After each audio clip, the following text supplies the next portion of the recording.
Hi, welcome to the Missouri River Paddlers Q&A number 2. I'm your host, Norm Miller. We begin by paddlers discussing the benefits of using spot locator beacons. Enjoy.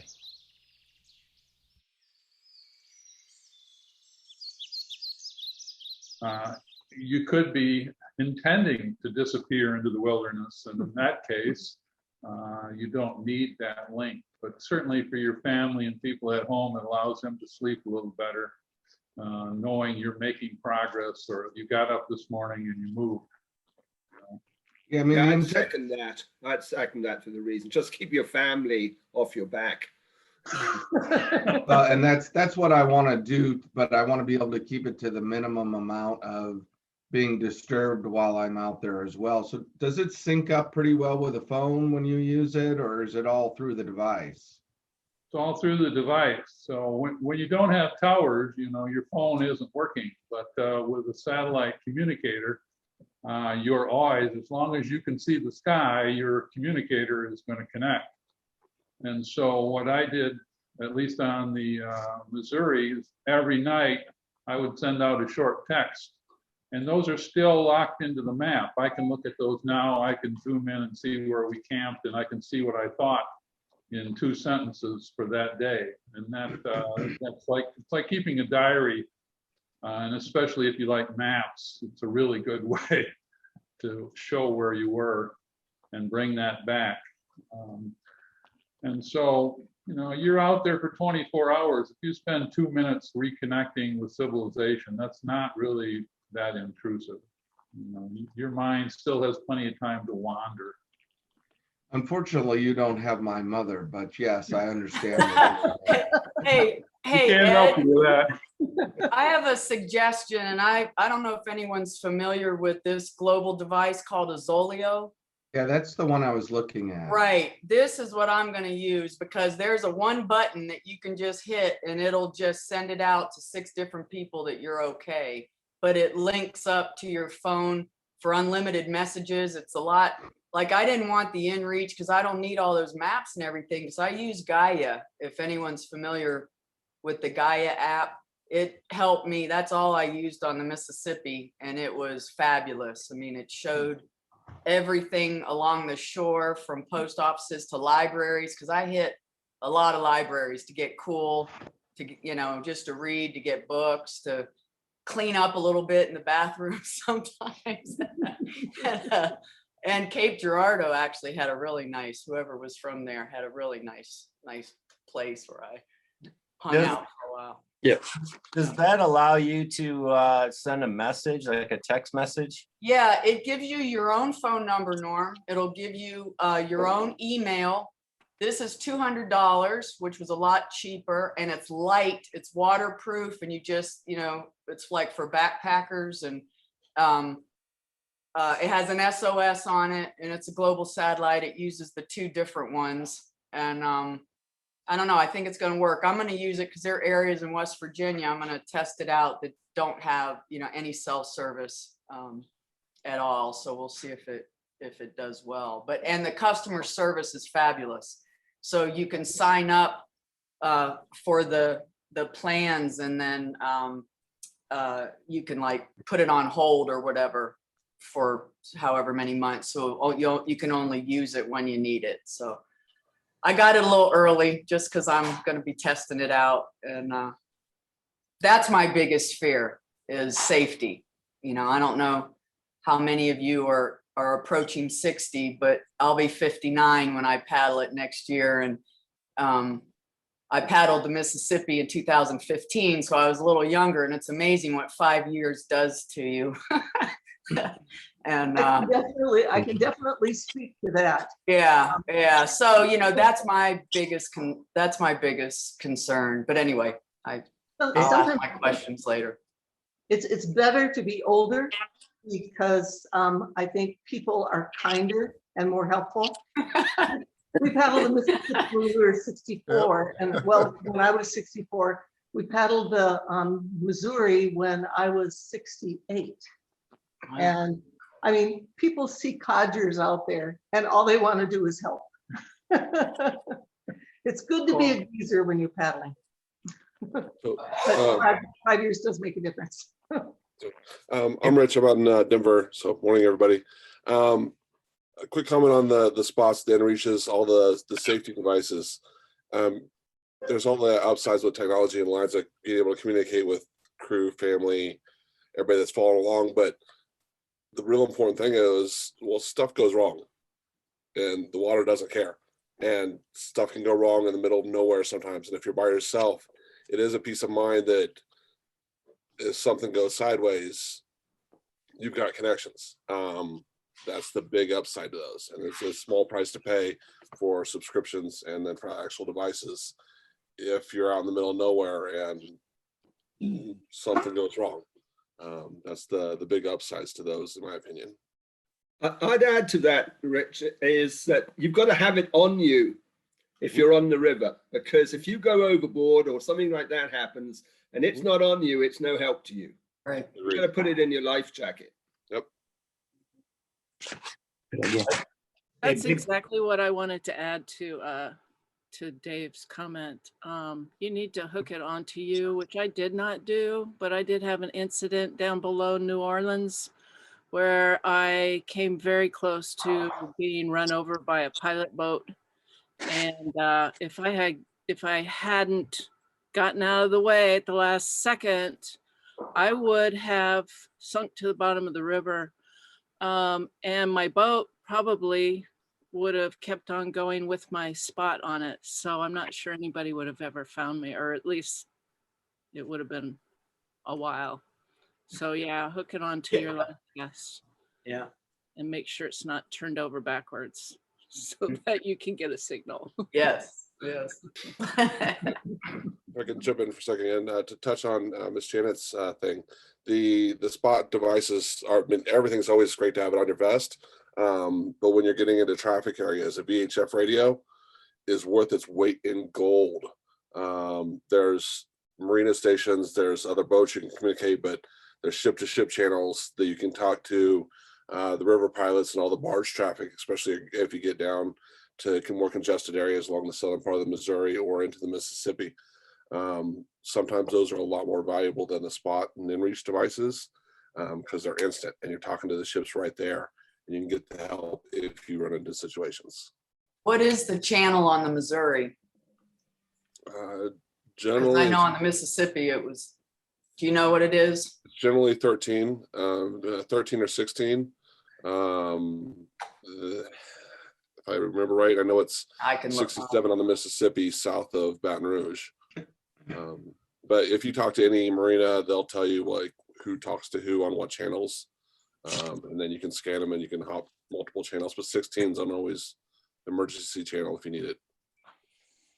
Hey, Ed, one good thing, I never used one of those devices because they weren't invented back then or whatever. But what's really good is you're in a huge area between Fort Benton and Fort Peck that has 0 cell phone coverage. And that's anywhere from 6 to 2 weeks, 6 days to 2 weeks of nothing. And a lot can go wrong in there. I mean, there's bad weather. There's just all kinds of things could happen. And it's good to be able to send a message out each evening to say, hey, you're okay. You don't have to talk to anybody, but just say, hey, I'm fine. And then they can see your progress too. A lot of the long distance paddlers have sent me their link. I'm sort of like one of the few that they like their family, and then they'll send me the link and I like watch their progress as they're going along the, for example, through that Fort Peck area. And a lot of times I'll notice that they don't move. And then the next day they don't move. The next day they haven't moved, but it says they're okay. And I'll get online and look at the weather situation up there around Fort Peck, and it says, 60 mile an hour winds. And I go, oh yeah, they're windbound. So I know what's going on. I've had families call or email me, because they know I have also, a connection or a link. And they said, my husband hasn't moved in 4 days or whatever. And I'm like, he's on Peck, he's windbound, he's all right. And just to give them a peace of mind, they know, because I've experienced it up there. So it's a good peace of mind, like everyone says. It just, you don't have to say anything to them, just the fact that you arrived at camp and you're fine. Yeah, and that was hopefully all that I really wanted to do. I mean, I'm probably taking a little more technology than I want to, only because, and which kind of leads into my next question is, taking camera equipment and what, that kind of stuff, and is really an iPhone or whatever phone you carry enough? I have pretty good camera that I want to be able to take shots with, but I'm worried about data storage. So then, I have a really light laptop that I can hook a 4 terabyte drive up to and transfer everything over. And selfishly, the picture taking is really just for me, because I'm not sure anybody else that hasn't done it will really enjoy, or be able to see the scope of what's there. But I want to be able to record it as best as possible. Yeah, who wants to chime in on the technology? I I say took a an little bit- expensive camera, a Pentax K2 at the time, and took about 1,200 photographs, which I've never shown to anybody, and stored. I mean, I didn't take a laptop. I certainly wasn't going to go that far, I mean, I had to use a couple of different SD cards to slot them in and out of the camera, and they don't take up any space, so that's not a problem. I certainly took a Kindle just for something to read, but that's the extent of my technology. So did you find that you were able to store enough photos on 3 or 4 SD cards and then still be able to realize where, when you go back and look at it, where you were, know the basic area of where the picture was taken? Oh yeah. And I also, I had a cell phone, and I was using Gaia GPS, Annie, and so I had a record with that of every place I took a photograph, because Gaia GPS does that. If you take a photograph while you're in Gaia GPS, it will put that location onto your track. So you've got that, exactly where you are. That's on the phone. Yeah, but my camera doesn't do that, but I can see that my phone would. Hey, Yeah, Ed. my camera doesn't either, but I would take a quick snapshot with the phone, Yeah, and that then makes sense. a high quality one with the Pentax. Okay, that makes sense. Hey, Ed, one technique I used was I took a picture of a map and kind of pointed to the spot I was at and inserted that into my photo stream. And then Okay. all the photos after that would be linked to where that last location was. And then when I got to another spot that I wanted to start another photo stream, I just take another picture of the map and kind of point to it with the finger. And, it's kind of a low tech way to go, but at least it keeps my record a little more sensical. So when I get back home, I can identify where I was at. That's an awesome comment. Hey, that's a great thing to do. Hey, Mark Kalch. Yeah, I put my hand up. Hey, before you start talking, Yeah. we all want to say hi, Mark Kalch. Yeah. Hi, Mark Couch. Good. To introduce Mark, I'm going to blab here. I got to blab because you deserve a little blab. Mark is the first person by kayak source to sea of North America's longest river, and he's also done the longest river source to sea on 4 continents. The only person. Wow. Way cool, Mark. I think I know what I'm doing, eh? Go ahead. But Chime yeah, in. with technology, so it's funny, as Norm was saying. Here, wait, these I'm gonna take these off.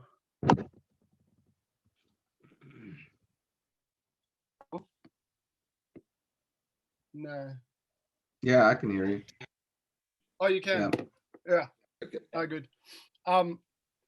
Yeah. So as Norm was saying about back when he did it, when I paddled the Missouri was in 2012, and then for me to think, well, okay, that's approaching a decade, I suppose, but the the change in technology, and I know that everyone understands this, whether it's paddling, whether it's anything, but for me, what I took on the river, so I think back to my, for example, my phone that I had on the Missouri was a flip phone, like Breaking Bad, flip phone, and that didn't have, it had almost no reception in so many places.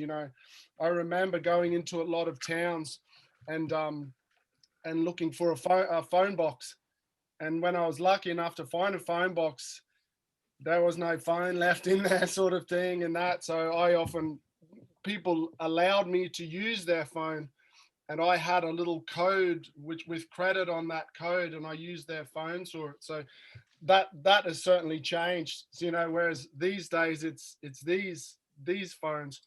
So when it comes to technology, for me, in terms of safety, when I was on the Missouri, and this was, again, it was partially a time thing back then, but also partly sort of not being smart enough, I suppose, in that, in terms of technology keeping me safe, I used none. I had my phone and that was it. I should have used a radio.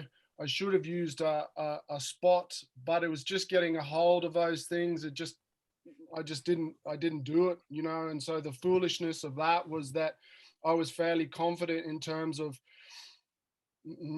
I wasn't that young. How old was I then? I don't know, 30 something, 33. I thought, oh, I'll just muscle out of any bad situation. And fortunately for me, I didn't get in any bad situations really on the Missouri or the Mississippi. So that worked as well. Whereas now, today, as people were saying as well, what you can just do with this, what you can do with a spot and the competitors to spot and things like that is just, as well as having handheld, is just a whole nother level that today, now, there's no way that I would do a big river or any river where there was a high level of isolation that I wouldn't use those things, because that's just dumb. It's just dumb. And then the last thing, I guess, in terms of technology that I did use more and more, and that was to do with photography. I was fortunate when I was a professional paddler and things like that I had a fair bit of photography kit and that. But the problem with that was that I was not a very good photographer. So I'd have all this nice kit and take a lot of photos, but when I get back and trawl through all these photos, they weren't great. Now, I have friends who take on trips and they have I can't even think of the newest model now, but the newest iPhone 12, possibly, I'm not sure. But rather than when you're taking when you need a full big lens, then they will take as good a photo than many phones. And in terms of how much kit that you're carrying, and you're not a great photographer, then I would just use a top of the line one of these, and it's the best. So that's me for technology. Hey, Tom Alpel, go for it. Yeah, so in terms of cameras, I just use this point and shoot Olympus, basically, nothing fancy. And when I got done with the trip, I kept like 3,000 photos, put 700 some in the book there. But yeah, it's just a little waterproof, really durable camera. And I didn't even have a camera case for it, just my pocket. I think probably the most essential piece of equipment I brought on the Missouri River was this piece of string, because the camera was always, whether I was on the water or hiking over land, the camera was always around my neck. And so, that's, I think, pretty essential, that there's such a risk of just dropping a camera when you're taking pictures and you're in a canoe. And, you know, and this, and then sometimes when you're paddling and you're trying to take pictures, there are just times when you have to drop the camera to paddle. And, you know, so I just really encourage you to use, you know, I've heard of people losing their cameras on trips like this. So some way to keep it tethered to you all the time, I think, is essential. As far as, you know, we're talking about the spot, we had, Scott Robinson was our tech guy, and he had a Garmin InReach Explorer Plus. Basically, it connected to his phone. So it had a little crude little map on that, but then it had it connected to his phone, which had a much more detailed map. I was surprised at how essential it was to, I mean, when you're following a river, you're going downstream, surprisingly essential to have a map of where you are on that. And so, yeah, he handled that, and that allowed people to track us as well. So that, you know, it wasn't a spot, but it had similar functions. I've never actually had a cell phone, don't yet have a cell phone. I'm getting very, very close. But I did get, this was my first cell device, was a little iPad Pro. And so I could do email, just not like, you know, phone calls. But, and I was, so this is when I was writing like newspaper columns from the river. I could do my email from this and run my business from this. And really, even actually out in the middle of the Missouri breaks, if you hike high enough, you could find cell service, which isn't going to do you any good in an emergency, but just for communication part, you know, to me, that was just a big part of the expedition, was getting out and hiking anyway. So going in search of a cell signal, find the highest point, was always kind of a highlight of the day anyway, whenever I had an opportunity to do that. Tom, how did you recharge all that? How did you keep all that stuff recharged?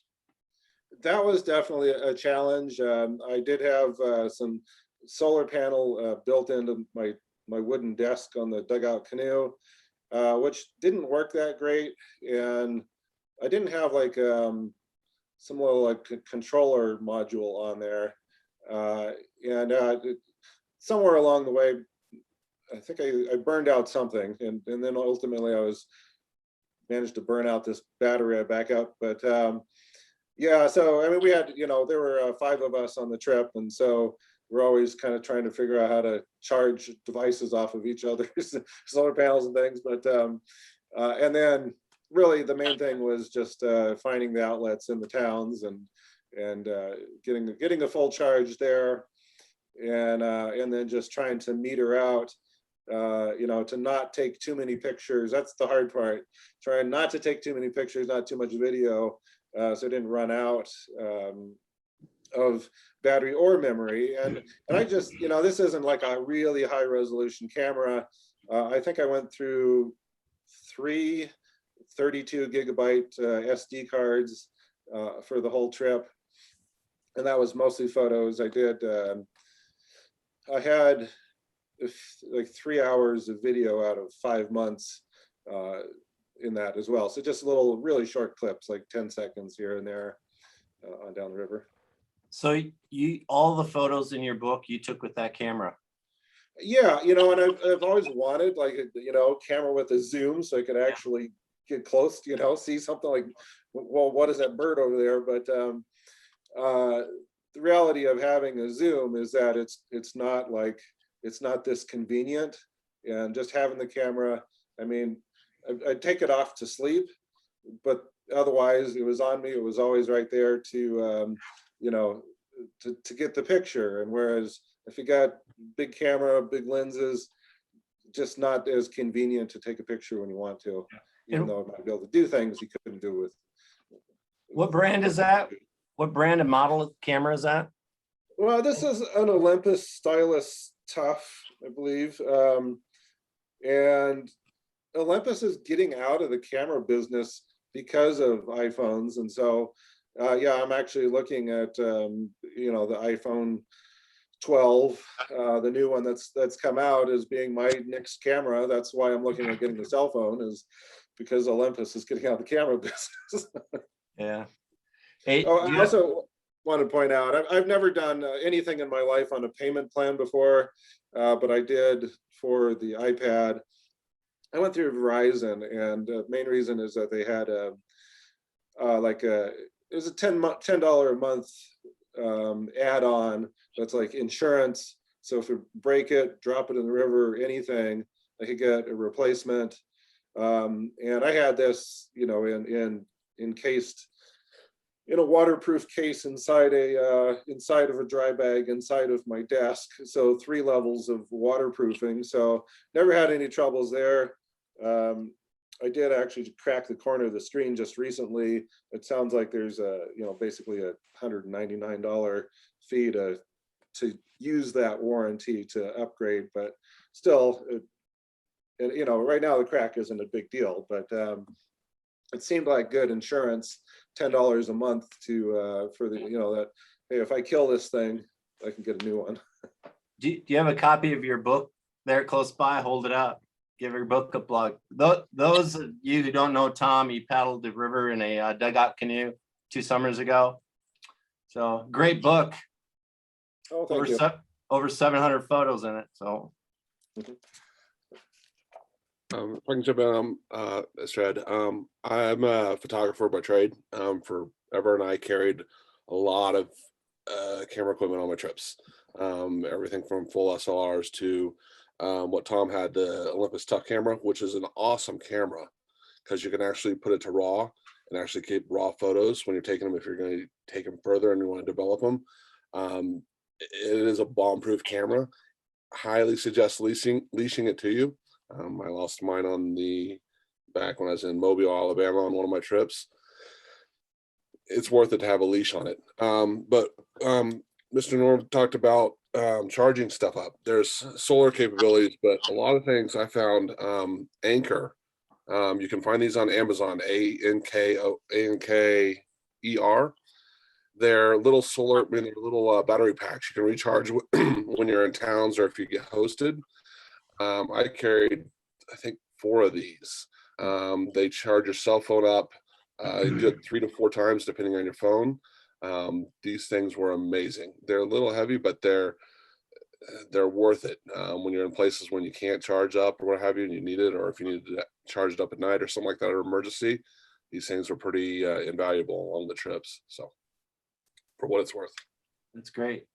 Hey, Jimmy Emanuel, did you have a solar recharger when you did your trip 2 summers ago?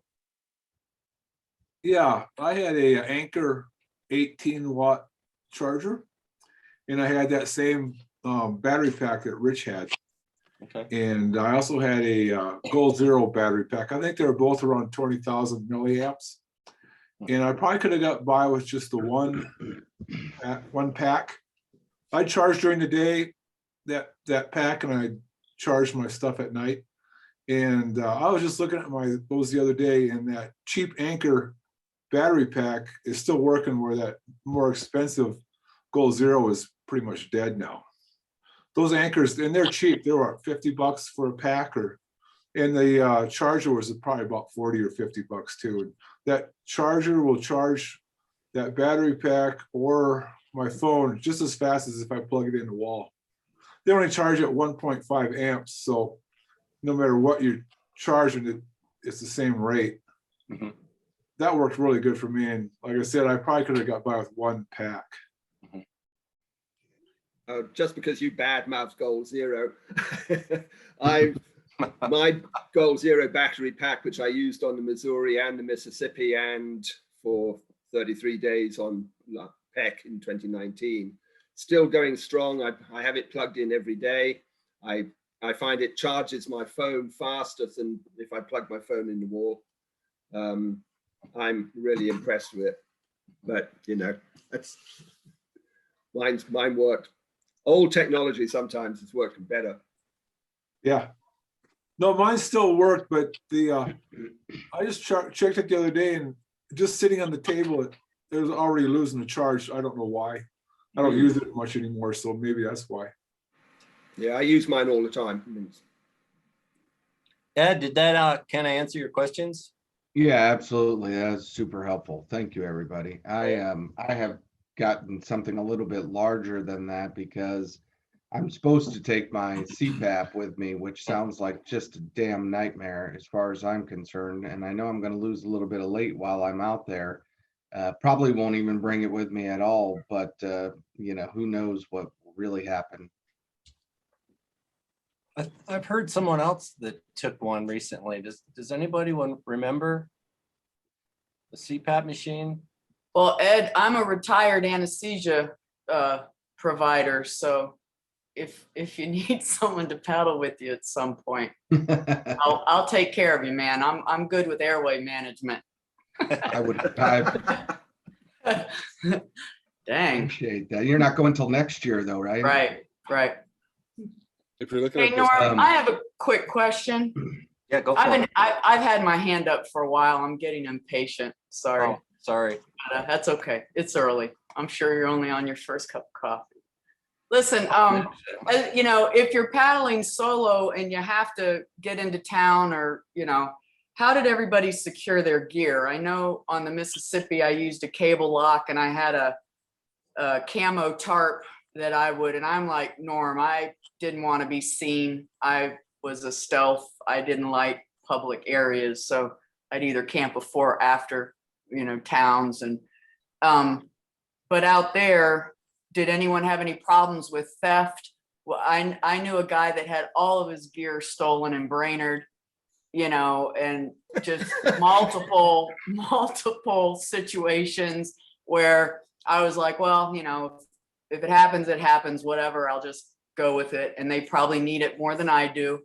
That's my philosophy, but just wanted to throw that out there to see if anybody had any suggestions as if you could leave your stuff. The guy who had all his stuff stolen in Brainerd had all his stuff stolen in Williston. Is that you? Oh, really? Oh my God.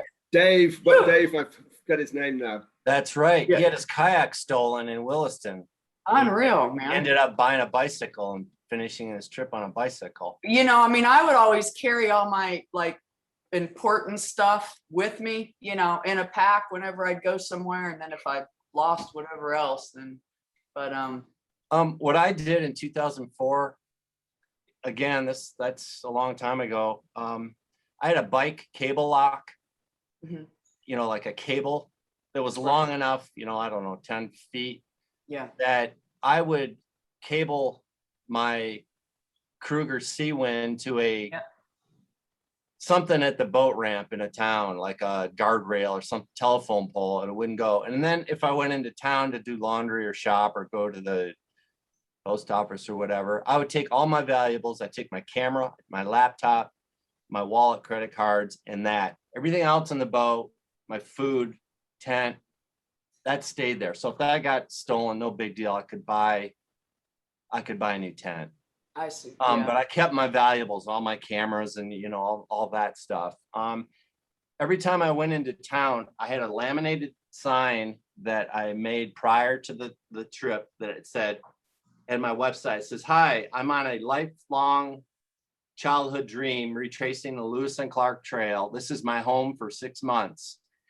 And I had my picture and my address. I said, if you need to contact me, here's my cell phone, my email, or in the case of emergency, contact the local police department. And that was on the top of the canoe when I went into town, just bungeed down. So if anyone walked up to it, they would see that and realize that it's not just some homeless guy going down river or a stolen boat or whatever, it was a trip. And I know other people that have done that, Bob and Barb. Oh, I'm definitely doing that. I'll just say I'm an old lady, fulfilling my bucket list. Please don't steal. Okay. No, that's a great idea. And I'm paddling a Seawind too, Norm. So, it's got that nice where the cable can run right through, the front of the cockpit there. So that's right. And I've heard of people when they come back to their kayak, some local fishermen leave money in there and it's like, oh, I've been watching it all day, keeping an eye on it for you because he knows and all that. But that's my experience as far as take your valuables, as much as you can in a little backpack. And I went into town and did whatever I needed to do. And sometimes for example, I remember being in Atchison, Kansas, probably 9 hours. I left my boat, just, gone in town doing stuff. And I never had anything stolen, but again, you hear of people getting their entire boat stolen, so. So I had my kayak broken into in Lexington, Missouri, and it was one of the few times I went into town to try to get a restaurant meal. And when I got back, some people had gotten into it and they had thrown all my gear in the river. And the only thing that saved me is they threw it into an eddy. So if I waited long enough, it came back to shore. So it was the dry bags floated, and the sleeping bag and all that stuff floated, and the food bags floated. So every few minutes I'd go in and retrieve something else from the water. But that was a lucky break that I didn't deserve. Harry, you want to just tell us briefly where you went to and fro and when you did your trip? Oh, well, so I did this trip over a few years, and I started at the Pacific Ocean and ended up at the Atlantic. But so I started doing what you were doing, Norm, in a different direction, and I extended it after St. Louis. But I suppose what I found most interesting was Mark Kalch's comment that he was on the Missouri in 2012, because I've long wondered who the kayaker was ahead of me at just past Fort Benton. I don't know if it was you, Mark, but I kayaked in June of that year. Might have been, could have been not Rod, could have been Rod. No, Rod Wellington. I don't know. So anyway, I was told there was a kayak about one day ahead of me. And but if it was you, I was twice your age, so I can understand that catching up to you. Probably faster. It could have been Rod Wellington. He was on there, and you remember, Mark, how far Rod was behind you? I can't remember. I can't remember exactly. I know he ended up taking a very long time overall, but he had quite a few interruptions in between him, so it's possible. Yeah, maybe. Bob was also paddling that year, wasn't he? Yeah. There was a bunch of people on the river that summer. Yeah. So Harry, what did you do when you had all your stuff stolen? Oh, did you get it all back then? I got almost all of it back. There were just a few things. One food bag was gone, but that was easily replaced. And they never touched the one really expensive piece of gear, the graphite paddle. So and I figured that would be the one they would go after, because they could have sold it if they were looking for money for drugs. But that was still there. Now they may have been scared off by two guys fishing, because I think you commented that sometimes people would watch over your gear, and I wouldn't have been surprised if the two people fishing had scared them off after a while. Right. Yeah. I think for me, again, I was very lucky on all these source to sea trips that I've done. I've never locked my boat up or anything like that, which would have been smart. But I guess, like Norm said, the biggest thing was, when it's been a kayak, that obviously all my hatches were down, but I carry too much gear. I've still got these dry bags attached to the deck, but I'd always take with me a 20-liter dry bag, which inside had exactly what Norm said, all the stuff that can't really be replaced, or would be very, very difficult to replace. When I did the Missouri, Mississippi, the closest again, it was just some kids, I guess, mucking around. I remember I pulled up on this is bring back memories, it's a long time. But when I pulled up into Memphis, it's again Mud Island. Yeah. I pulled up to the ramp there because I had to make contact with Dale. Of course, my flip phone had no credit left, because it had a SIM card that I'd gotten in Montana, in Bozeman, Montana. Whenever it hooked up to a tower in any other state, of course, it charges you 10 times as much. So then I walked to a restaurant, which was quite a fancy restaurant. And I think I ordered some fries, but they had internet. And so I managed to call Dale, and Dale was going to come and collect me. But by the time I got back to my boat, I noticed that my spray deck and my paddle were they were left on top of it, or, you know, shoved and the deck on, but they were now separate from my boat, not stolen. And then right near there was a group of 5 or 6, you know, 15, 14-year-old kids mucking around. So I guess it was them. It was no big deal. But then, of course, I feel slightly bad, but not hugely bad. But it was Williston where I thought something was going to happen. I remember pulling up, and it was just river right, and there was a park there, and it was fairly early. Maybe it was a Friday, and already there was quite a few people there having a beer, you know. And one guy came over to me, and I remember him, really nice guy. He was having a beer, but he said, don't stay anywhere around here. He said this is not a good town. Right. I was like, oh, yeah. You know, I'd heard stories, obviously, you know, that gas industry or whatever. But then I went river left, and I managed to get up onto the riverbank, and I went across to the closest house, really nice house. And this family that lived there were so nice. You know, they was family with young kids. And what I really was so nice about them is they let me shower, of course, in the house, which I needed a shower. But what the mum and dad said, which I was 100%, it was a big, nice house. I don't know, gas industry or whatever. But they rather than let me stay at the house, they said I could put my tent up at the far bottom of their yard. And the reason that they said they didn't feel comfortable letting me stay at their house was because of that town, what they live, because of the, you know, I don't know, everyone know, I don't know, it hasn't had the best name at certain times. I don't know, maybe it's changed now. That was 10 years ago. But even then I was sort of a bit worried, sort of camping down, not camping there at all. You know, I was happy with my gear, but leaving my gear there, I was a little bit worried about. But yeah, nothing happened from source to sea on the Missouri, Mississippi, zero. And I left my kayak plenty of places, unfortunately. So yeah. Gary and Linda, did you ever have any problems?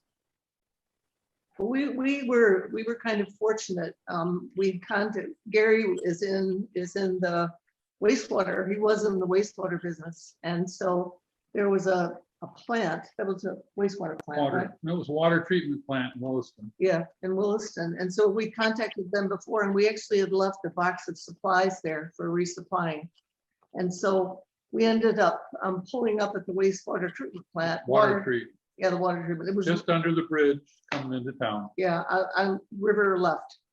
And so we left our boat there, and it was actually in a place where there was security. So we were pretty lucky. We left a lot of our gear down there. We hadn't planned on staying. We were just going to resupply and then go on. But a storm came in, and so we ended up staying overnight in Williston, and we took an Uber to a hotel. So we got cleaned up and did some laundry, and then came back the next day and picked up our boat. So now it was right by the train. Yeah, the intake to the water treatment plant is just across the railroad tracks on the river there. So if you know people in water treatment plants, you know somebody in every town. You know, it's quite a benefit to river travelers that most people don't have. But anyway, we left our gear and our boat behind the fence, so it's in a secure area. And so when we left, there was no concern for our gear in Williston. But yeah, a big storm hit while we were repacking. And so we stayed the night there when we were not planning to. But we had a great experience there because the guy running the plant was from Michigan originally. And so he welcomed us. And it's just, you just never know what's going to happen on the river. We all prepare for the worst, but 99 times out of 100, your expectations are exceeded with the kindness and generosity of people along the riverbank. And we also, in both of the trips, we never had people mess with our gear. Usually we try to hide it in some bushes or something like that. But several times we left, even a couple of times overnight, and everything was fine when we got back. So I think we were lucky.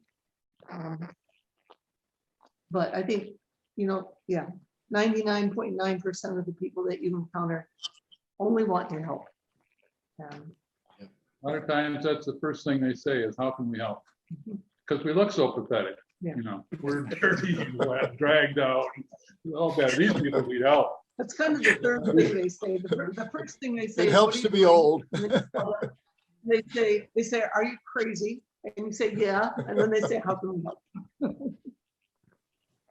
If I can jump in a lot of my expeditions, I've done a lot of big trips. As many of you all know, there's kind people everywhere. If you want to be seen, marinas are great, fishermen places are great. They all have their own boats, and they're definitely not interested in a kayak or a canoe because they got their own gear to worry about. But they will watch out for each other, which is good. And if you land on people's property, if you go up and knock on the door, introduce yourself, 99.9% of the time, sure, no problem. Allow you to stay there, set up camp. There are good people everywhere. It's just what you find. There's always going to be a bad story here and there.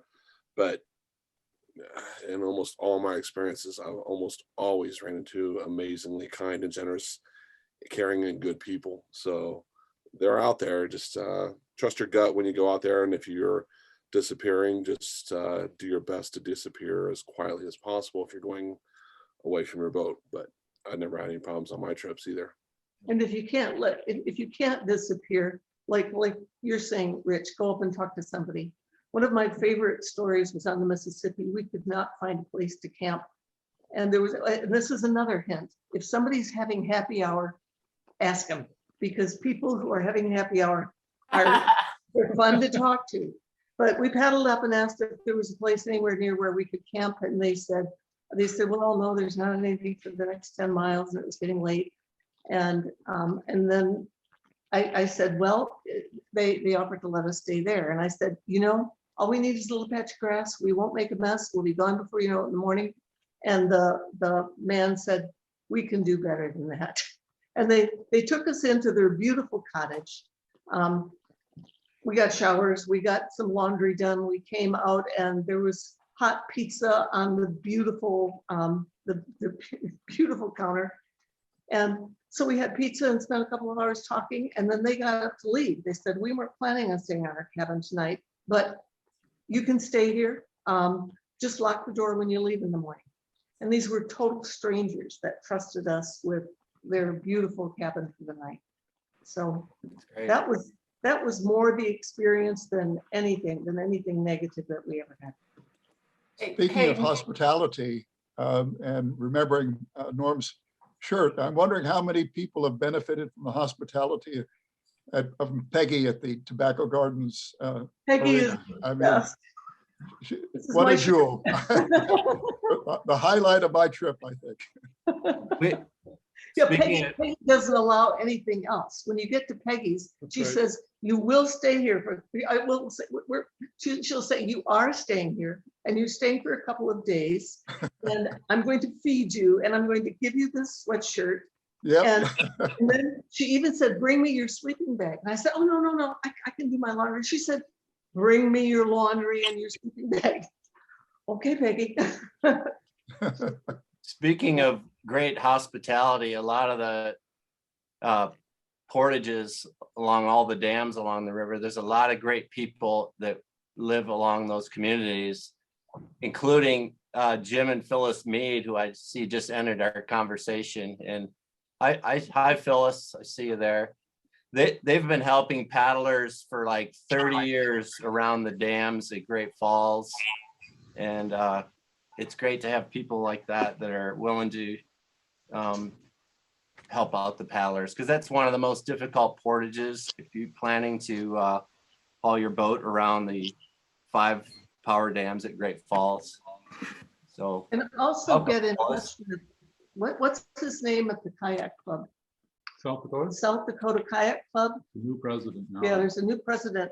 I hooked up with them before we left, and there was somebody waiting for us at every single dam to help us portage. Wow. Annie, you got some more questions? I just threw some in the chat there, Norm, about boat registration. For some reason, I don't think you need to, right, in Missouri? I know we had to on the Mississippi, starting in Minnesota. Not in Montana. Okay. And then also, when you get to Fort Benton, do you have to sign in or do anything when you go through the National Monument and all that? Well, you're supposed to. They're actually supposed to charge like $9 a night. But no. with the long distance paddlers, I always tell them just sort of play stupid. Tell them you're going all the way to St. Louis. But for the tour groups and all that, I guide down there, and we have to, register. Like if we take a group of 20, we got to pay out of the fee $9 times 20 for each per night for the fee.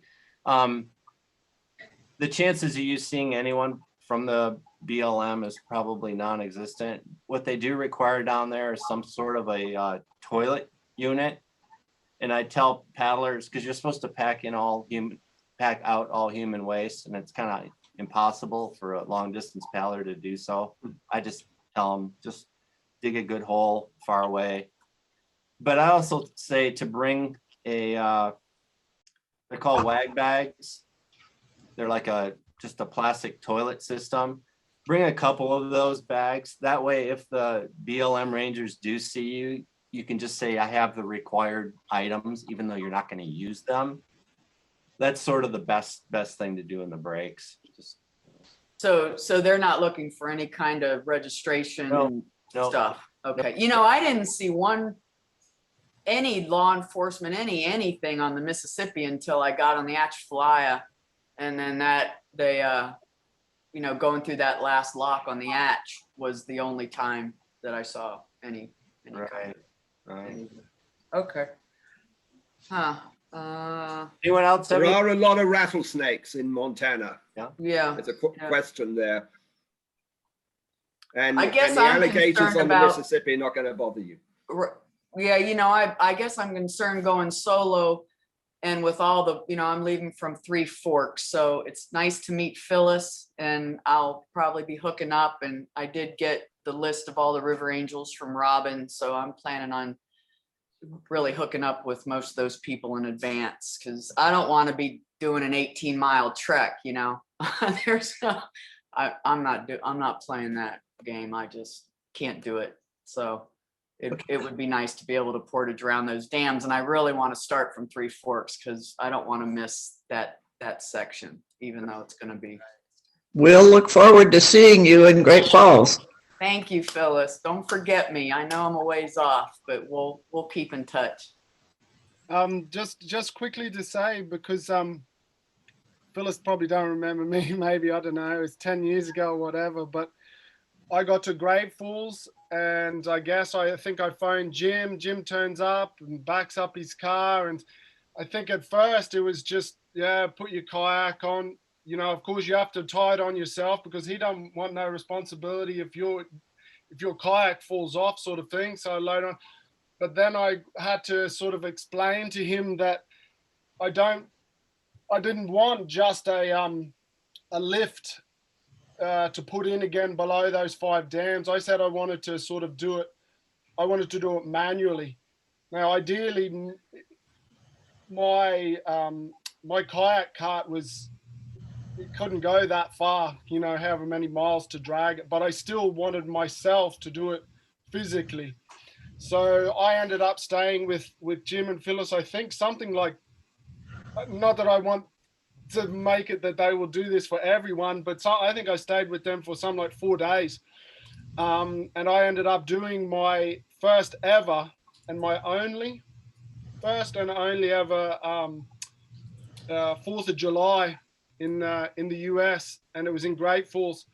And so I got to see like the parade down through the town, and then that night, you know, we take chairs and that, and see all the fireworks, and then I guess it might have been on the other side of the river where we were. There's, you know, some hills, and then watching people doing fireworks by themselves and fires starting.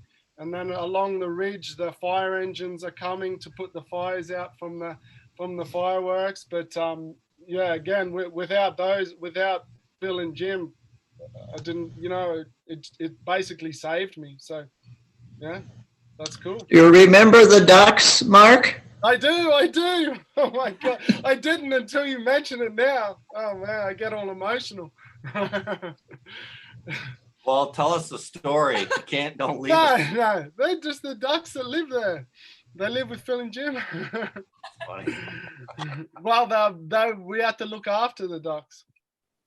We had ducks nesting in a flower bed next to the door. Yeah, exactly, right in the front. My gosh. Yeah, our plan had been to take the babies to the river, and it kind of backfired. Mark ended up catching Mama Duck on the fly with a fishnet. Oh man. Hey, that's good memory. Hey, we have a question about the Beaverhead River, which is one of the tributaries in the upper Missouri headwaters. And the question is, are there many fences below Clark Canyon Dam? And you guys that have paddled and gals that have paddled that, Mark, Janet, Alan Palmer, maybe comment on the fences below the. Yeah, I can't give exact, but I do remember that up there's a lot of fences, a lot. I think I do remember just after I'd portage there that I put back in, and you know, the river was moving very fast and turning, and you know, obviously in a 17-foot kayak and making quick sharp turns, and then you come around a corner and there's a barbed wire fence or even just a single strand. That's probably it. Well, it differed, but it might be it's this level, and you're heading fast to it, so your reaction has to be very, very quick, you know. And one time I did come out of my boat, but that was only because I was approaching fast, and I was, you know, trying to even, I don't know, make a plan, and you know, I rolled, but it was quite fairly shallow, and I pulled my deck and pushed out, and you know, I recovered and everything. But they really do varied up there from single barbed wire to multiple barbed wire, and then the best was barbed wire, as well as, I'm not sure in the US what it's called, but corrugated sheet iron, which is sort of sitting there and flapping as the river flows, sort of thing. And yeah, it was reasonably tough, but I don't think I ever had a problem with them that I couldn't overcome. You know, it was close at times, but not so bad. Was that the Beaverhead, or was that upstream is it the Red Rock up there? Red Rock you're talking about. Yeah, good question. I think it was on the Beaverhead. Good question. I don't know if it was on Red Rock. It was going past a lot of farms, and so there was. I'm pretty sure that they didn't want me anywhere near their land. So yeah, it's possible. The Beaverhead didn't have a lot, but I know the Red Rock River did. Yeah, maybe it's probably up on the Red Rock then, for sure. Jana, what was your experience dealing with that? Didn't you put a hole in your boat? Oh, the Beaverhead was a love-hate relationship for me. I love it and I hated it at the same time. It's very tight. It's very shallow. there's not much room for error. And yeah, my first day I got caught in a strainer, this tree hanging over the river, and I came about an inch from swamping my boat inside this strainer, but my wheelies caught on a branch and straightened out my boat. And so I pried myself out and I sprained my wrist that day. That was day one. And then day two, I got 2 holes in my boat. Just swiping up on a outer bend with those snags along that had been washed up on shore from the flood 2 years before, and just popped a hole right in the side. Nothing duct tape couldn't handle though, until I got to Three Forks. So the Beaverhead is a challenging river. You have to pay close attention, and every time you take a picture, there's a risk because you're not focused on the river. You're focused on whatever you're taking a picture of. So just keep that in mind. Alan Palmer, comment on that. I know you got some great experiences. And in fact, on our website, MissouriRiverPaddlers.com, I posted Alan's really thorough description of that upper part that's really helpful, which includes probably 100 photos of that. Yeah, there's a bunch of pictures in there from the dam down through Twin Bridges, Dillon, that area. Yeah, most of those fences and stuff are up above. There's even fences up there above Lima Dam and stuff. So, but on the Beaverhead, I only really remember a couple pieces of wire that were easily avoidable, and one low bridge, log bridge that went over to a residence that I had to go around because the water level was high enough that I couldn't squeeze under it. But it just depends on water level. If they're releasing from the dam, pushing a lot of water down, you just have to pay attention. Like Janet said, that river's fast, and there's not a lot of navigable room. If you've got a longer narrow, yeah, you're going to have to be on it all the time, or you're going to get caught at some point in one of those sharp turns. So just be aware and be paying attention. Good questions. Any other questions? Ed, you got any? Go ahead, Ed. So can somebody talk about food plans, like whether you had more success with sending stuff places, or is there enough on the river that you're going to run into a town or something every 4 to 5 days? How much food? There's going to be 2 of us, so we're going to be canoeing. So he's pretty experienced. He's done the ACT and PCT, but I've heard, or I understand, it might not be as necessary to mail out food as it is while you're on the river, that it be, between foraging and then dry packing in what you can, that there's not as big of a reason to make sure you have, how many days you need really in order to get to the next spot, and then what the longest time is between. There's so many towns on the Missouri River that you can stop at a grocery store anytime, really. There's no need to mail yourself a resupply, I don't think. I mean, I did one time, and all it did was create this big load of food that I didn't really need. But yeah, I wasn't planning on mailing anything out at all. I was just hoping to be able to get, whatever I needed while I was out on the river. Maybe taking, I read somewhere that one guy had like 17 days where he was windbound and ran out of food and basically just hiked out and never even went back for his skiers. So that's probably rare, maybe, I hope. I would think that would be rare. Yeah, I remember, and this is experience, it's my first time. It was my first time in the US, 2012, and of course learning about the river, and of course with Norm, and obviously there's 2 godfathers really on this Zoom here, at least 2 godfathers, Norm and Dave Miller, twin brothers, that I had all their knowledge and things like that. So what I did was I carried literally And strangely enough, I've done it on some of my other very long trips, and that was to carry probably around 14, 15 days of food. And as Janet said, that wasn't really necessary, but it just kind of meant that I always felt comfortable of that never being a problem. I like eating, to be fair, as well, but it does weigh a lot, you know, and if with, I guess, with proper preparation and better preparation probably than I had, sitting there and knowing sort of thing, apart from where you might be on the lakes and things like that, then not necessary to carry 15 days. One of my favorite things, and I don't know, again, I was a tourist, but when I go into some of the towns, and I became a big fan of Walmart, and because I could go into Walmart and buy, I remember one of the things that I used to buy, which were these, rather than a tin of tuna, it's a packet of tuna.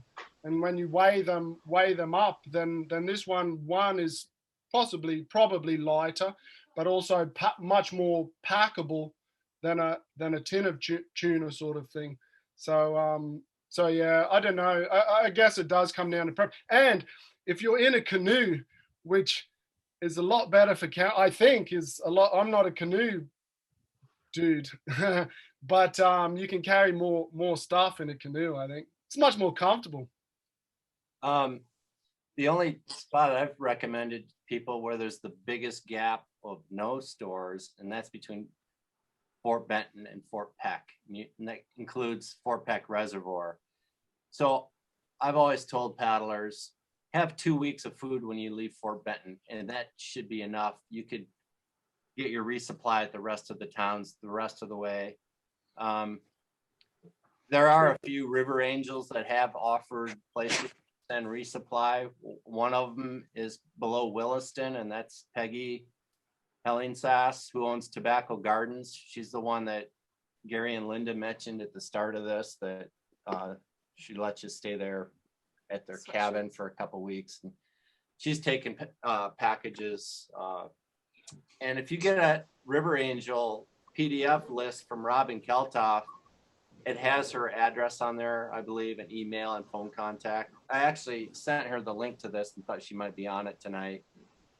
But like everyone said, the further down you get, you really don't need to take a lot of food, especially in a canoe. You'll have a lot of room to take plenty of food, so you don't need to resupply. Chris just mentioned that if you do resupply, though, that means you do have to leave your canoe or your boat, and you're more vulnerable leaving it while you're in the store. But if there are two of you, one of you can shop while the other one watches the gear ad, Yeah, and that was the plan, to have one of us be pretty central to whatever we didn't feel comfortable with, and the other one take care of that part of the duty while the other one sets up or whatever. I mean, the kind of basic plan, and I'll never know until I get out there, is to set off every morning after we eat breakfast as early as possible, and then depending on where we're at with the waves and wind, I understand maybe 10:30, 11 o'clock is a good time to pull off. As it gets worse, if it does, rest up for the afternoon, and then maybe get on the river again for in the evening until we need to definitely make camp. I mean, I haven't sat out and made waypoints of everything, but I've definitely studied the maps as best that I can, or know how. So I don't want to have it so programmed that it's not fun, right, but still be able to enjoy it. Yeah. Get done. I've only really given myself about 90 days to get the whole thing done. I could take more if I have to, but that's kind of my time window. Try not to overschedule yourself. Just take it one day at a time. If you want to sleep in and cook breakfast and leave at 10 or 11 o'clock, then do it. But you don't have to leave at daybreak, right, Norm? Every day. Norm take some matches.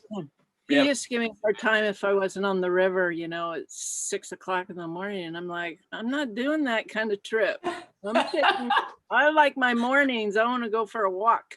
Come paddle it again with me, Janet. Listen, where did I read, unless you allow the trip to take you, the Missouri River will hammer you?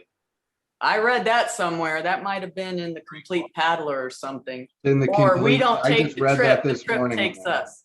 Huh? Yeah, I just read that in the complete paddler this Well, morning. there you go, Ed. You gotta be flexible, dude. It's not about the destination, it's about the journey.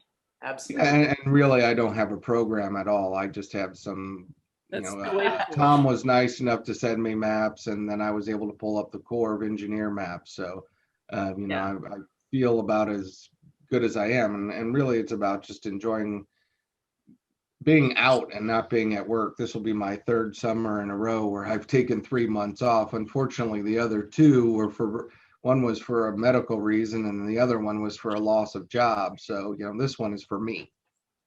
Yay. I'd like just to make some points about Peck. Lake Peck I went through it in 2013 with Janet and Scott, and it was pretty isolated. But when I went back in 2019, it has become almost suburbanized.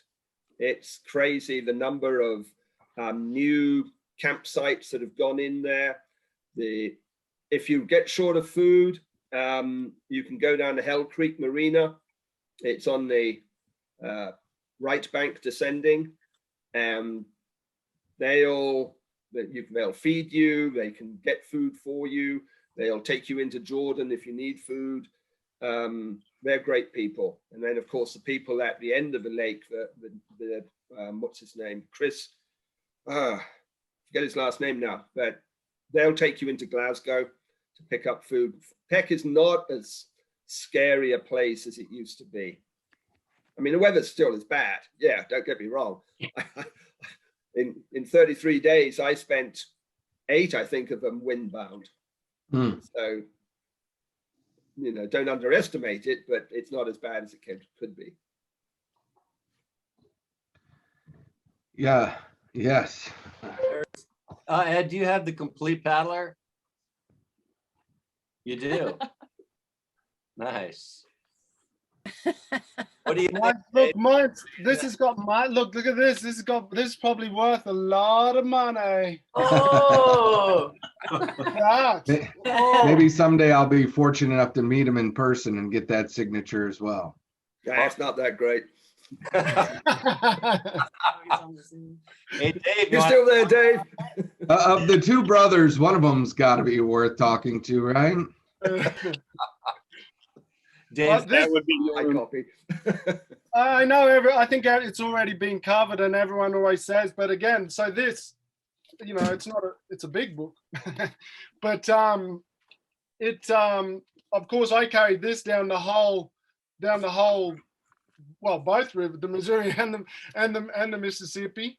I had nowhere to. I could have just once the Missouri and the Mississippi join. But I did carry it all the way, and yeah, I mean, I know everyone already knows how this helped me.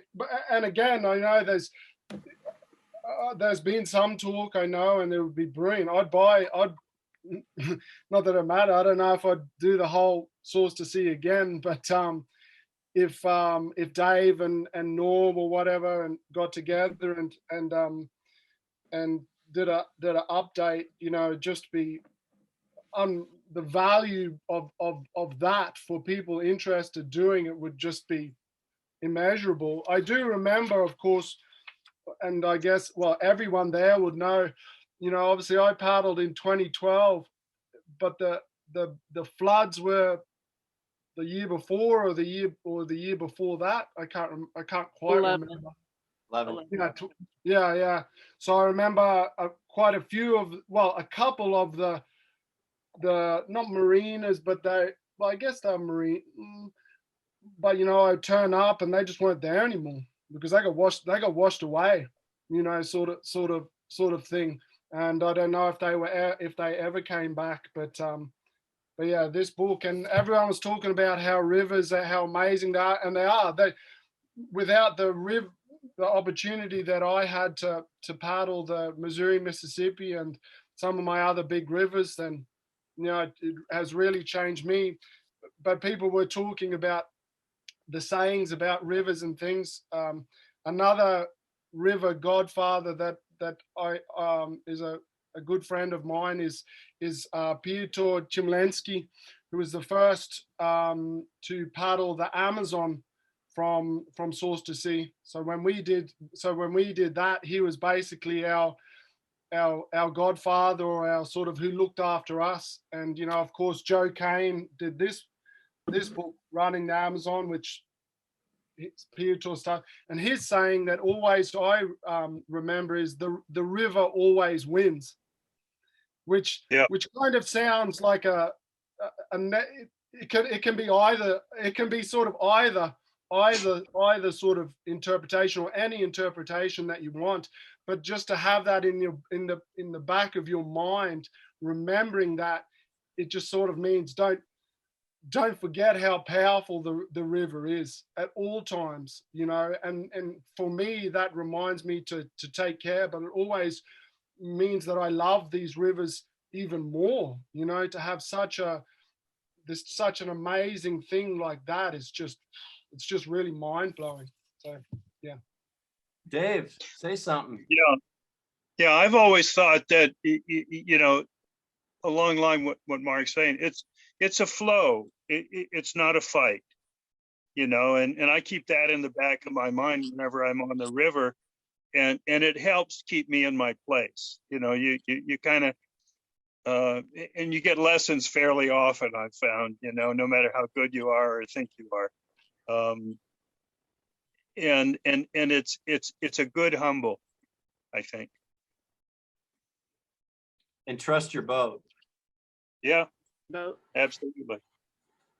I used road atlas pages that I would tear out for the different states that I went through until I got down to channelize. So don't over plan it. Just all you think about is, I need to do this because this is what I plan. Just go with the flow. Go with the flow. That Enjoy road it. I think that Janet was talking about.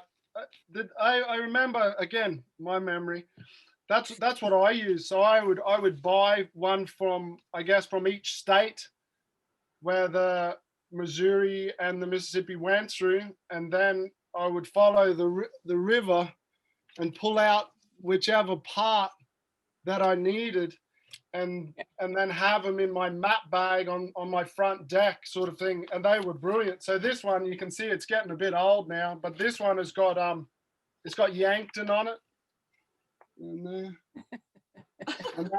then this one, which I could find again, is it's St. Louis, of course, where the Missouri there is meeting the Mississippi.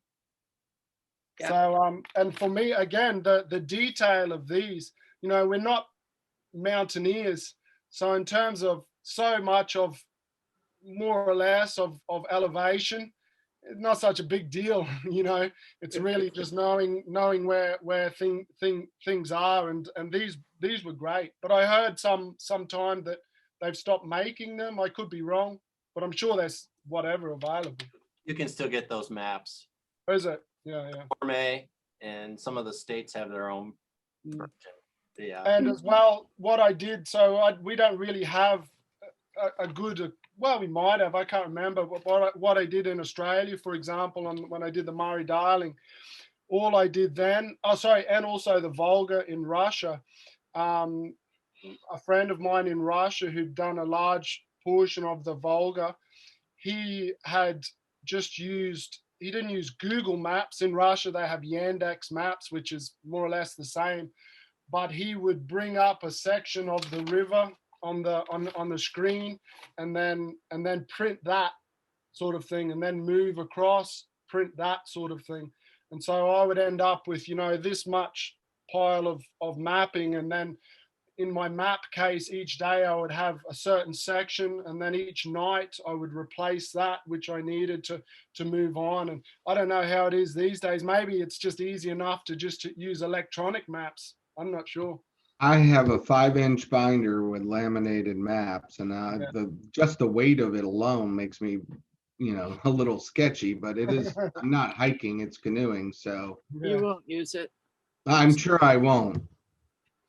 And Dave's book too. You just, when you don't really know where you are on the river, you grab Dave's book, or if there's a certain little section that's kind of iffy, just grab his book and get oriented again, and then take off. That's what I You're did. never going to get lost on the river. I mean, the river's No, flowing. it's always goes downstream. Well, not really. Fort Peck and Oahe don't flow downstream. Yeah. You can actually get lost on Fort Peck. When you I come did into get lost on Cumberland Fort Bay. Peck. I went about 20 miles out of my way. Yeah, that's easy. Summer, a couple of summers ago. Yeah, and that's what really worries me is when, when I'm on one of the big lakes that I accidentally go off in a direction that I shouldn't, and then I'm paddling back for 3 days. So that could happen. Awesome. Almost spending 3 more days in Montana. They're really, it sounds idyllic to me. So that wasn't a complaint at all. More I mean, questions? other than those questions, I'm sure I have probably 10,000 more, but what I've learned in life is the more that I know about something before I go to do it, the less I enjoy it. So, I guess the only other real one I have would be stoves. I know there are different areas where I can't use open fire versus what kind, the guy I'm going with has a stove that he can use white gas with. But then I've also thought, well, do we also need to have a propane as a backup as well, or not really propane, but the small one. So I don't know what's really a great idea there. I pretty much know that if I'm hungry enough, I'll just eat right out of the bag, whether it's powdered noodles or not. So Yeah. Tom Elpel, you want to comment on, I think you didn't take a stove. Is that true? You're muted. Sorry, Tom. Sorry. Hang on. Thank you. I forgot. You're good. Yes, we had an exceptionally wet year, so we did more fires than I anticipated. And we did use a propane stove. It was really a nice one, just very simple, those little green Coleman propane canisters. And this particular one, the stove just had a base that you set the canister in, and then you screw the burner on top. And I think I like that system because those propane bottles are just so universal that you can find them anywhere. And so that's what we used a lot of times, like for doing, we would normally do campfires for dinner if we could, but if we were cooking something at lunch, we would just use the propane. And it was a really good system. Mark, what did you use again, Mark Kalch? Yeah, I think very similar, which I've still got, and I think I've used I had it on on the Missouri, Mississippi. I've still got it now, and I use it on any trip still, the exact same one. It's the one I had. They have sort of changed it a little bit, but mine was an MSR reactor, it's called. And again, it's just that little stove top, which actually, so it comes in a little kit. So a 1 liter container, which the handle folds out. You've got the thing, and then you screw it on, and you're away. And it's rather than even a flame. If you do a Google search for MSR reactor, you'll see. But it just heats up. There's no flame. And I guess very similar to that, I think, which did get very notable over the last probably 10 years, was jet boil. And I know that they got really popular as well, but I managed to, with good care, again, became more of a weight thing, I suppose. I could get 2 of the small canisters, which was, this high. I can't remember the size, what they're called, but 2 of them I could get to last for 15, 16 days. But that was with care. That's for one person and with care. And for example, I would use it to boil for my pasta, for example. As soon as it boiled and my pasta was in there, I would turn it off and keep the lid on. And then while I'm doing something else, blowing up my mat or whatever, of course, hot water still gets past already, sort of thing. And so you don't need to use very much at all. And I thought that was very good. Janet, what did you use? You still there, Janet? Oh, sorry. Janet's on mute. Yeah, I got it. Thanks, Tom. Janet. Sorry about that. I use the MSR jet boil deal too, where the pot sits on top. So it's not like you can put a fry pan on there or anything. So everything has to be cooked in one pot. And for me, I just use those Knorr sides, pasta sides and rice sides. Every night was a wonderful meal with some dehydrated vegetables. And it takes, I'm telling you, this thing is so fast. Really, you use very little fuel, like Mark said. If I didn't have my coffee already ready in my little press, that water would boil long before I could get my coffee ready. So it takes less than a minute to boil water.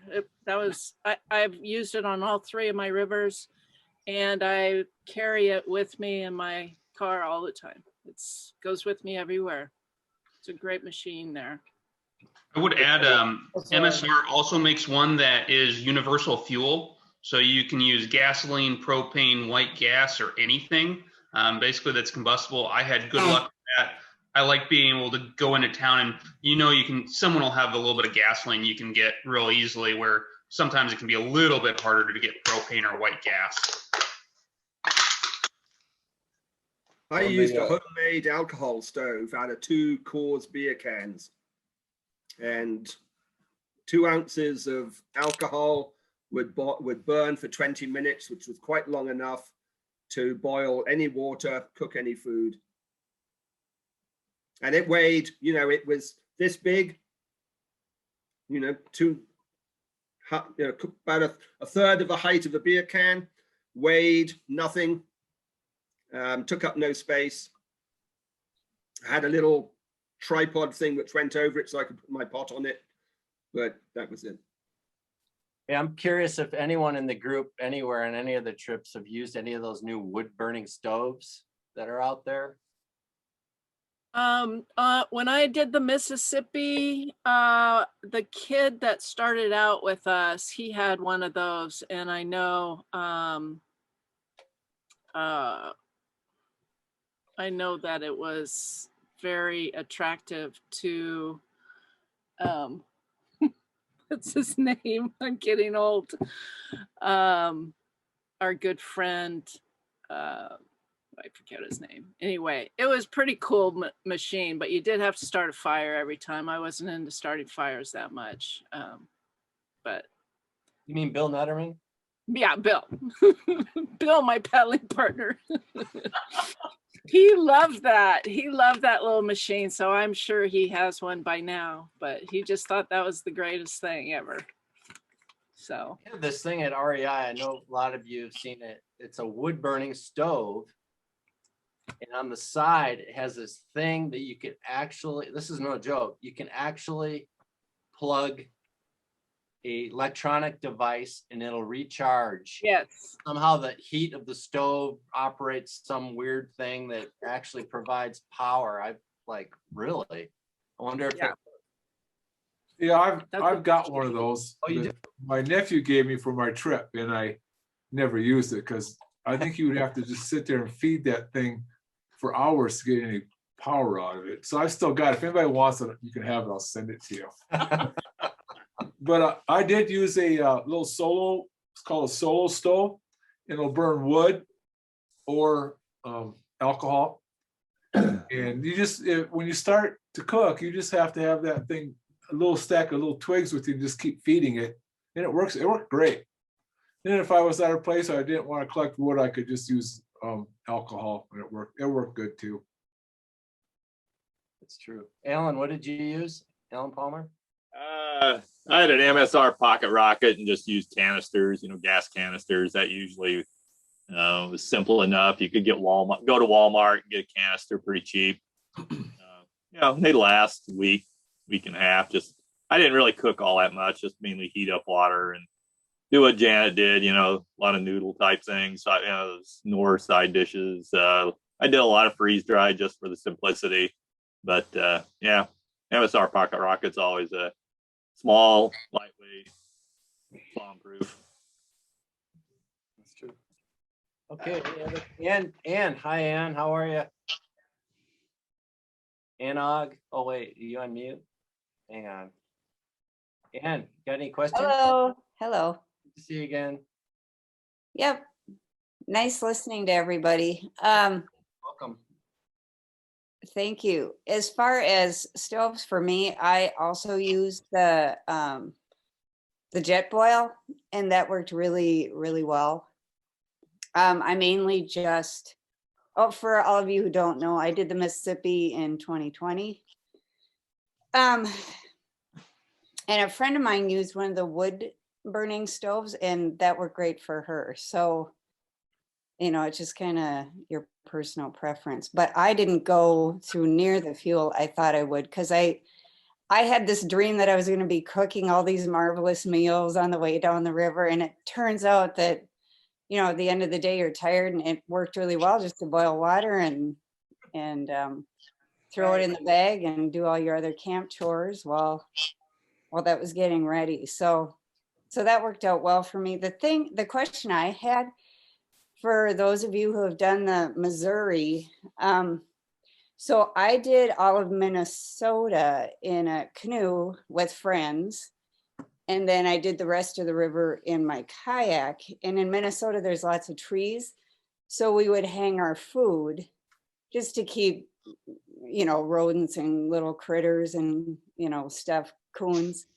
But, and then obviously when I had the kayak, I just kept all my food in the hatches. So on the Missouri, if I do canoe, what do you guys do for protecting your food from critters? Blue barrel. Use a blue barrel. One of those little Okay. 20 liter barrels, and has a screw top, or a 5-gallon bucket with a screw lid. Especially in your canoe, you have plenty of room for that. Right. The rodents will find it. They'll go through a dry bag, and there's no trees for a long way to put anything up. So yeah, just a bucket. Okay. Harry, what did you use on your trip? Harry? What's that? I was talking to Harry. What did you use on your trip to protect food? Did you have any special thing to keep the rodents and raccoons out of your food, or did you just put it in your kayak each night? If you're asking me, Norm, I just used the compartments on the kayak and kept it in there. And, I was never bothered, except for one night that I forgot to do that and left some food in the tent. And I heard these animals walking around the tent, and I don't know what they were. I never checked, but they sounded big. Interesting. I've actually never used one of those blue things for food. I actually just use dry bags and then put them in my boat. And then I have a full spray deck for my boat that I would cover at night. And out of all the paddling trips I've ever done, I've only had a rodent issue once, and that was some squirrels up on Great Slave Lake in Canada were eating through my dry bags into my food. But it definitely could happen. Are there ever problems with bears along the river? I haven't heard any bear issues. There are some black bears, probably 400 Not miles. the Missouri. Pretty rare, but I've never, you may see them, but they're just as afraid of you and don't want to be around you at all. I've never heard of black bears coming into anyone's camp or into their gear or anything. And you don't have to worry about black bears unless you want to start up at the source, or I mean grizzly bears. But from Three Forks down, it's not really an issue with bears. I mean it could happen, but I think the bears are not really habituated by human food around or along the river corridor. So I think if you just made some noise, they would take off anyway. It wouldn't really pester you. And you also mentioned a spray deck. So for all of you who have canoed, is that something that's highly suggested? I've done a lot of paddling in a canoe and I've never used one, but I have never paddled the Missouri River, so I've done mostly flat lake water until the Mississippi. They're great. You know, you stay warmer, drier, and it reduces the wind from curling over the rim of your boat. Yeah. So Yeah. it actually causes it to slow down or move a lot. If it's more aerodynamic, more like a sea kayak, you're not going to have the wind altering your course as much. And they're great. I like them. Gary and Linda, who were on here, the husband and wife who did the whole river 2 years ago, they're not on. They already left, but they had a full spray deck on their canoe, and they loved it. Definitely helps out, especially when it gets choppy on the big lakes. Yeah. It's good to have a little bit of protection, just to keep, you know, your boat from swamping or whatever. If it does get suddenly rough out there, I think everybody would agree on that. Anyone else here use canoes or open deck boats on here? Don't see anybody. Harry, well, no, you had a kayak, right, Harry? Yeah. So people primarily use kayaks, it sounds like. Well, I would just, it's a toss up. I mean, there's a lot of canoes each year. There's been tandem and solo canoes and decked canoes, which is what I have.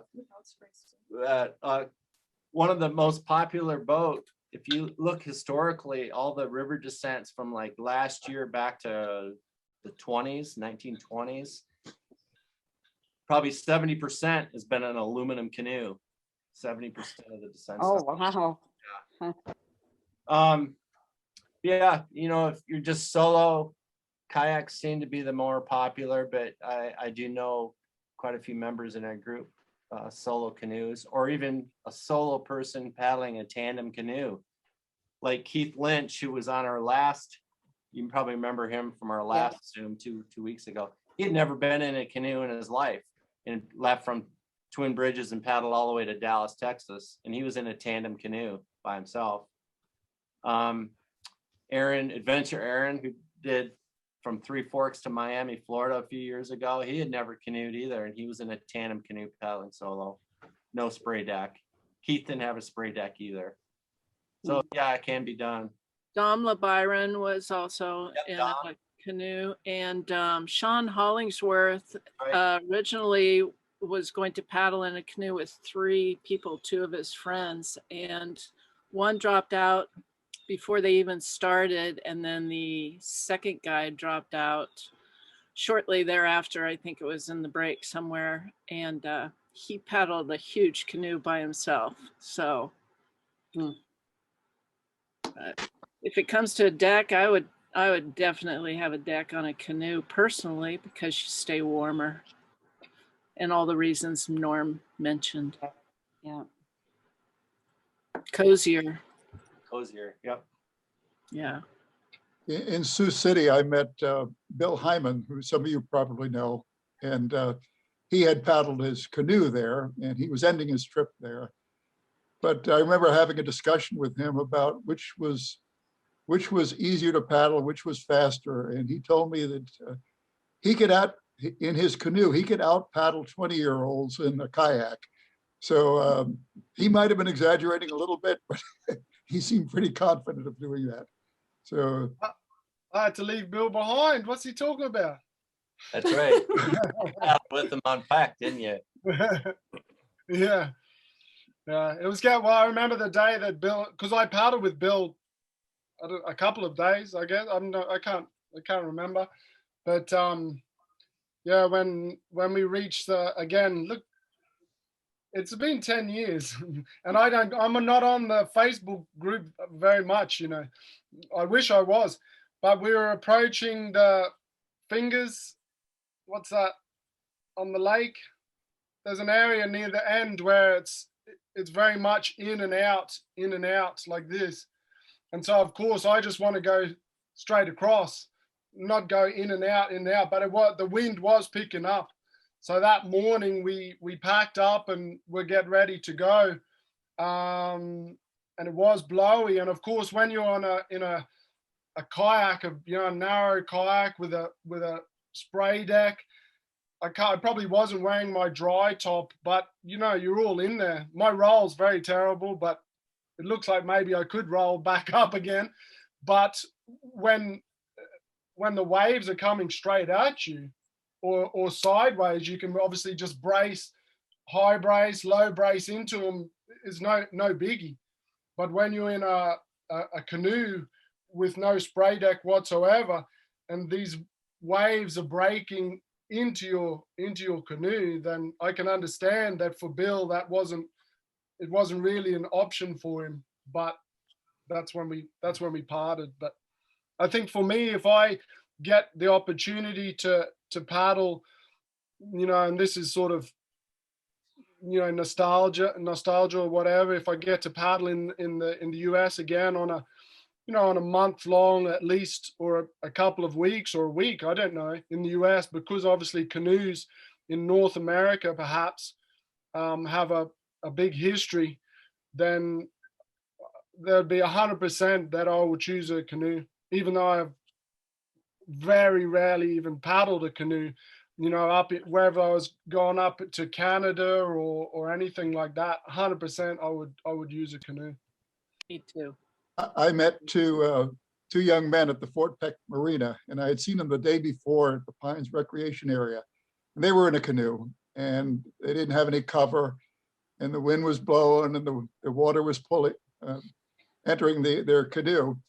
And I was wondering how they were going to do. And the next day when I met them at the Fort Peck Marina, they were Tom and Tyler. I can even remember their names. And this goes back to 2012. So anyway, I asked them if they had what their trip was like. And they said, they had left Fort Benton, and they didn't have any maps, and they didn't have any money, and they weren't really sure where they were going, but they wanted to get to St. Louis. And so toward the end, I asked them if they had any problems on the trip. And they said, only one. We lost our bag of marijuana. Sounds about right. Yeah, the biggest problem. So that explains why they didn't know of the problems they were having. Yeah, that was Tom T, better known as TNT. TNT. They're members of the Missouri River Paddlers group. I actually sent one of them an invite to this, but they didn't show up. That's great. I didn't realize you ran into them. Small world. Another small world thing, that boat that Bill Hyman was paddling, that I believe it was a Prism. He sold that to Robin Keltoff, who just left the meeting here about 10 minutes ago. So that boat is now in Waverly, Missouri. That's what Rob paddles. Anyway, any other questions? I paddled the Missouri in a kayak and started the Mississippi in the same kayak, and then switched over to a canoe. And I'm probably not going back to the kayak. Oh, wow. I don't know that I really have another question, Norm, but I would be interested in contacting you about how to use one of those GPS systems you have. I don't mind investing in it either, but if you've got some that are out there that can be loaned or whatnot, that would be a good option for me as well. So get a hold. They're both of them. I think one of them's still in the box, so it's last year's model, and the other one might be 2 years old. I think they both allow texting, so you can definitely use it. We'll be in touch. Okay, that sounds great. This was really a phenomenal for me, everybody. It's great to see that there's such a diverse age group of people who have done it, and the enjoyment that you all see when you're done. It's the big reason why I want to get out there and do it. And then just being able to know that there are going to be river angels out there that are so great and helpful to all of this. I'm just looking forward really to the journey and being able to do that. So thank you all for letting me be able to join and be here with you. Thanks for joining, Ed. That's a great. Looking forward to following your trip. Thank you. The fun thing you'll find is there's river angels that are on the network, but there are river angels that are not on the network that just show up and help everywhere. You'll find good people on the rivers everywhere. That's what I was gonna say, is you don't have to plan out your river angels. They'll be there. They're everywhere. Well, and honestly, that's what I figured. I figured, you know, I wouldn't call myself a religious person, but I use this as an example. It was kind of like let go and let God. And so in that context, just getting on the river and doing what it does, right? And not even worrying about so much about the rest. That's right. So let go and let the river, how about? Yep. Either way. Yep. Okay. Thanks so much. Ed, when are you starting your trip? Me? Yeah. So we're looking at right around just after the 19th. So it should be that last, hopefully sometime that last week of May. We'll definitely going to be heading out. The other guy that I'm going with has got a wedding, and I think he said it was on like the 19th or the 20th, something like that of May. And then we were literally going to be packed up. He's going to drive in from essentially Louisville, and you know, I should be all ready to go. So it's going to be right around, hopefully getting in the river that first week of June, or maybe a few days before. Yeah, that's perfect. I don't know if you can see out my back window here. It's white at my house today. I live just near the river in Montana. It's 25 degrees. So there's really no hurry to start any earlier than end of May or June. So the only reason why I'm, you know, have a program, if you will, I call it that. My oldest son is going to be having my first grandchild like the second week of September. So I think I'd like to be home to be there. Even, you know, I'll be one of the, not maybe first people, but you know, to be able to see it. I don't want to miss out on that. So yeah, I agree. Jim will paddle with you on Canyon Ferry, won't you? Yeah, look me up and I'll paddle with you a couple days going across the lakes or help you across the dams. yeah, that'll be great. The dams I worry about a little bit, getting around them, but I suppose the worst ones are like where you have that 50 mile that you got to get around the 5. So 18 miles. Oh, it's only 18 miles? I thought it was 50 for some reason. No, 18. Are you doing a self-support walk across the dams? Or are you looking for rides or? No, I'm looking for rides. I for this time, I don't want to, the other guy is a hiker, like I said, but I don't want to hike a bunch of equipment around dams for sure. Yeah, Jim and Phyllis Mead have helped out a lot of paddlers there in Great Falls, so keep tabs with them. Right, Phyllis? How's Jim doing? Well, he's doing pretty good. He'll be 90 years old in July. And we're still paddling. That's one thing about paddling. You can do it even when you're an old folk. That's great. That's awesome. That is really incredible. Yeah, we stay on class 1 and 2 rivers now. But that's fine. That's fine. We can still paddle, and we'll look forward to seeing whomever comes through. We like to help people get around the falls and spend some time if you can. Mark, we've always enjoyed talking about your visit. I think Mark repaired his kayak in our garage. Mm-hmm. Kalch, Mark, do you remember that? Hang on. You had my kayak for a couple of days when I stopped over in Great Falls and met up with Dave Miller. And I much appreciate it, Phyllis. It's good to see you again.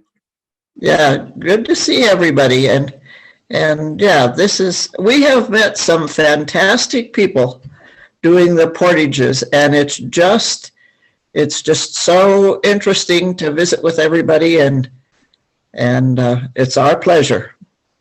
I remember, I'll let everyone wants to start getting going, but I remember two more things in Great Falls. And one, Bill and Jim took me to this thing. And again, I'm a tourist traveler in the US sort of thing, but US is so big, so I know it's different. If you're from Florida or something and you go up to Montana or to somewhere else, then it's probably a bit different as well. Or you're from New York City, it's probably different for you guys as well. But we did this thing where we went to the, I can't remember exactly, but it was I'm not sure what you call in the US, a cemetery, a graveyard cemetery. And we were in a carriage which got pulled around, and we would stop at different headstones of quite famous people from Great Falls or from the area, and at each one of those was someone acting that role. And so they explained what their life was, what their lifetime and things, and that was really amazing. That was, for me, that was just mind blowing, you know. And as well as that, also I think also in Great Falls, we went to and again, I guess a lot of people, I'm sure Norm probably knows the name of this character. It's his own museum. He's an artist. Charlie Russell. Yeah, exactly. That's him. Yeah. And that, again, that was mind blowing as well, to walk through this museum, the paintings and stuff of, you know, cowboys and the river. Amazing. And some of you have already been there, I don't know, but for me it was just spectacular. We also have the premier Lewis and Clark Interpretive Center here. Yes, the best in the country. Very good. I went to that. So while Dave Miller is on the screen, Dave, I've never had the opportunity to thank you for your book. So I wanted to do it personally. I don't think I would have made the trip if I hadn't read your book beforehand. And I don't think I would have finished the trip if I didn't have it. I could say in comparison, after St. Louis, between there and the Atlantic, I paddled on another 12 different rivers and waterways. And it was completely different without the benefit of a book like you had written. In fact, I got lost in the Okefenokee swamp and spent 10 hours drifting around, not knowing where I was going. A nest of fire ants dropped into my kayak at the time. And I would have been much better prepared had there been a book about that section of the trip. So next time, Dave, I encourage you to write another book from St. Louis to the Atlantic, please. You know, I think Janet and I think along the same lines here. After I was finishing the book, I thought, you know, it's such a great experience to do new and fresh and not knowing what's ahead of you, and just being there in the moment. But it was a lot of work, you know, building a book as you paddle down the river, and I missed out on so much. You know, just not floating. You know, I'm a cartographer, I'm a geographer, I do a lot of field work, and that's what I do. But I've been going back to the Missouri River now just to be on the river, you know, and not, you know, it's kind of a busman's holiday, I guess that's what you'd call it. But I worried about when I was finishing the book that I'm providing too much information. I'm possibly, you know, casting people's experiences, you know, before they've had them, and there was some real ambivalence about that. But you know, obviously I finished the book, and obviously now it's out of date, so maybe that's not such a bad thing in many respects. But Norm and I and Robin are kind of, you know, dancing around, updating the version. I've converted the book to a Microsoft Word document, and we think we're going to open it up to comments for people in the different sections to update things and make it a live document, so that we can sort of crowdsource the information for accuracy. Very good. That's great. Well, that being said, I think we're probably all ready for breakfast. Yes. Thanks for everyone for being here. This has been great.